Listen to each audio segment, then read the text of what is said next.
Hello, book lovers! We're reading Happy Tips, Power Shift. A whole spectrum of valid emotions courses through each of us. Some sources say we can feel up to 34,000 different emotions, and contrary to popular connotation, no emotion is bad. Each serves a purpose. The bad part only happens when a person stays in an emotion too long, letting it take control or making poor decisions about how to act on an emotion. It's not the emotion itself that's bad, it's the consequences of unmitigated behavior. Your emotions are here to help. Ask how each one is serving you before trying to push it away. Some emotions have gotten a bad rep, but let's change the stigma. Don't just dismiss it. Investigate where the emotion is coming from and what it's trying to tell you. Then you can address the issue and move past it.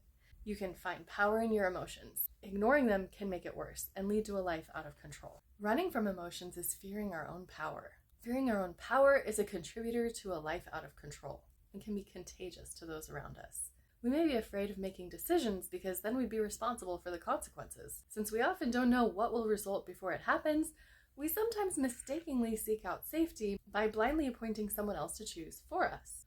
Or we make decisions out of fear, a low-frequency emotion with low-frequency results, like having less control in our lives. When we choose to face our fears, taking back our power, then we make decisions from higher frequency emotions and can expect higher frequency results. Take a minute to think about your favorite character from a book or a movie or a real-life role model. What do you admire about this person? How do they achieve the results you admire?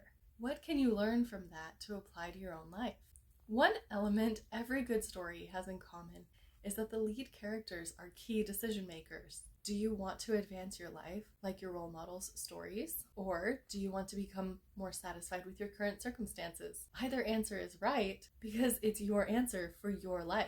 In order to change either your life or your perspective, the way you want it, and not necessarily what someone else is choosing or manipulating you to do, you'll need to get comfortable with some unintended consequences, unless you can predict and plan every single detail.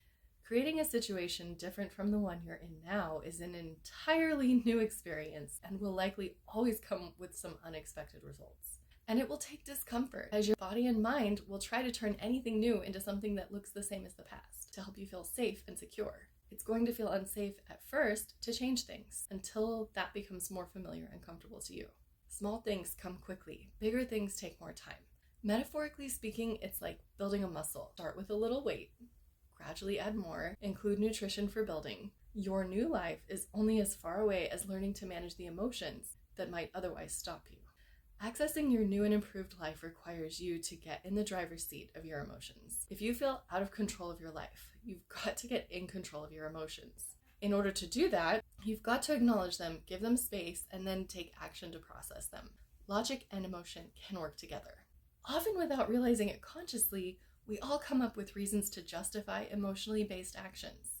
Your emotions can be one of your biggest assets, or they can be used against you. Marketers and manipulators understand your emotions and how to use them for their benefit.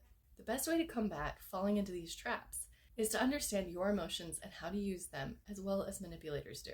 If you're unaware of how you operate emotionally from the inside out, you can be tricked or pushed into doing something you wouldn't have chosen to do yourself, but still believe you made the choice. You can say no, but someone using the power of persistence against a weak boundary can turn your no into a yes.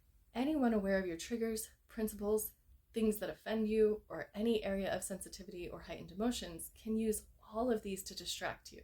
Emotional influences around your personal opinions can be used by someone else to get you off topic, convince you to change a decision, take your focus off a question you ask so you never get an answer, drag you into a circling argument with no end, or generally to keep you from accessing what you really want. Your energy can be stolen on the regular to benefit someone else's intentions over your own. While it's wonderful to serve other people's needs in addition to your own, the healthy way to achieve it is called interdependence, not usually dependence beyond childhood, and not manipulation. You can practice and gain an even greater ability to be aware of where your energy is going and what you're choosing for yourself and those for whom you are responsible. As I mentioned in the beginning, I still have moments that are out of control, but I'm learning all that I can about what's causing them and how to manage them. The better I learn to manage my emotions, i.e. not manage other people but myself, the more of my day is under my conscious influence. Then the net result in my life is that I'm in charge. I decide which way I'm going. That also means I'm responsible for any fallout. No one takes the blame except myself. And at times, sharing that equally with whom I've decided to co-create with. Something super important to remember is to not make rash decisions when in low-frequency emotions. That's one of the patterns that gives those emotions a bad reputation. It's not the emotion's fault a person makes a poor decision with it. Anger doesn't make someone burn bridges, figuratively or literally. Mentally preparing before entering a low-frequency state can help you to choose responses over reactions during tough situations. Your emotions are here to help.